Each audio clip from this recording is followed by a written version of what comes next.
একটা কথা কি মানে মেয়েদের গায়ে কেন হাত দিবে? মেয়েদের গায়ে তোরা কি কাপুরুষ? তোদের ঘরে বাপ মা নাই, তোদের কাছে মা বোন নাই, মেয়েদের গায়ে কেন হাত দিবে? জাস্ট আমি এমনও আওয়াজ দিছি যে তোরা মেয়েদের আমাদের তো মারতেছিস, আমাদের মা, তোরা এই ছোট বোনদেরকে কেন মারতেছিস?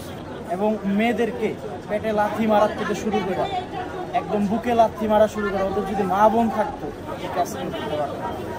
আমরা ছাত্রছাত্রীরা জাস্ট খালি পিছন দিকে এরা উল্টা ঘুরে যখন বিসি ভবন থেকে উল্টা ঘুরে দৌড় দেয়, এই দৌড়ের কারণে ভাই মানে এই আমার পিছনের এই ছোট বোনগুলো আজকে মাইর খেয়েছে।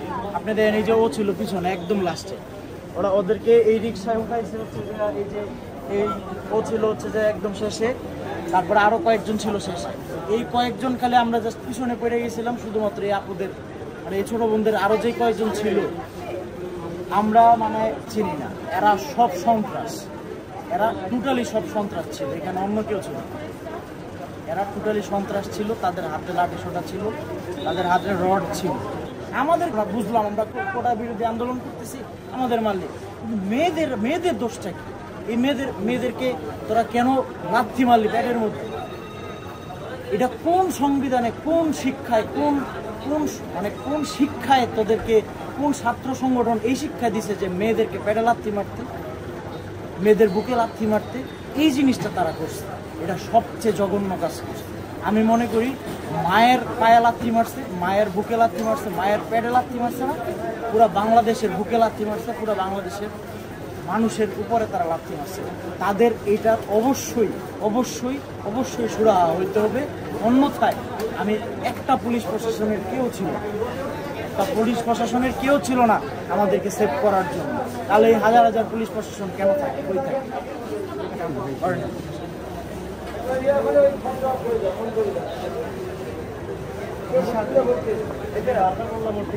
হসপিটাল থেকে খুলে দেয় আমার কথা।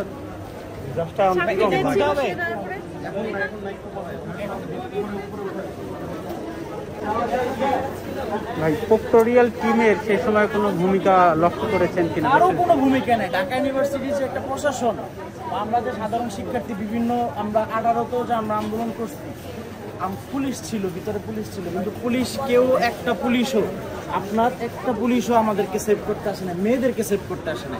এক কথা এই প্রত্যেকটা আমরা যারা আহত হয়েছি সবাই হয়েছে মেয়েদের জন্য। এই যে ওর অবস্থাটা দেখেন, গোড়া গলেছে, ওর অবস্থা অনেক খারাপ।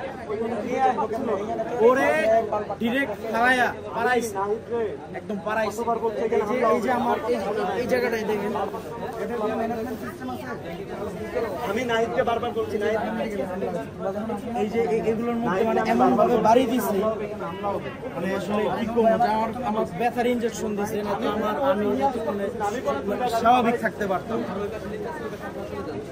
আরে আমি ওই কয়েকটা মেয়ের খালি চিপার ভিতরে করতে যাই, ডিরেক্ট মনে করেন যে আমার উপরে এমন ভাবে মনে করেন এই যে দেখেন হাতটা ফুলা, আমার যে এই যে দেখেন এখানে আমার যেখানে ফুলে গেছে, এখানে টোটালি এই যে নীল হয়ে আছে, এখানে টোটালি আপনার এমন একটা মোটা দিয়ে বাড়ি দিছে